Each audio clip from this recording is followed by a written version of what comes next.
হরে কৃষ্ণ। নমস্কার সবাইকে। সবাইকে পাপমোচনী একাদশীর অনেক অনেক শুভেচ্ছা। আজ তো একাদশী, তো আজ একাদশীর দিন আমি কি করলাম সেটা আপনাদের সাথে শেয়ার করব। একাদশীর দিন যেহেতু পঞ্চরবি শস্য খাওয়া বারণ, তাই গম, ময়দা, আটা, ভাত এই সমস্ত জাতীয় কোনো খাবারই আমি খাই না। সবজি মাঝে মাঝে খাই, কিন্তু সবজি সবসময় খেতে ভালো লাগে না, যার কারণে আলুটা একটু বেশি পছন্দ আমার, যার কারণে আমি আলু রান্না করি। এই চুলাটা আমি সবসময় নিরামিষের জন্য ব্যবহার করি, নিরামিষ অথবা যেদিন একাদশী থাকে সেদিন ব্যবহার করি। আর আমি একাদশী দিন সূর্যমুখী তেল ব্যবহার করি। আপনারা কি তেল ব্যবহার করেন? আমার রান্না শুরু হয়ে গেল। প্রথমে কড়াইতে তেল দিয়ে দিলাম, জিরার ফোড়ন দিয়ে দিলাম,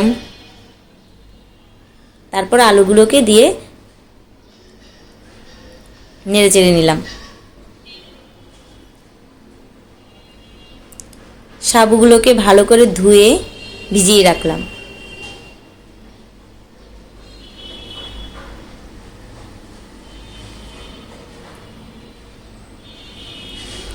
কয়েকটা কাঁচামরিচ দিয়ে দিলাম,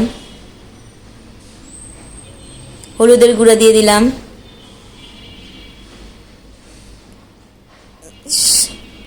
সাথে অল্প পরিমাণে জিরের গুঁড়ো।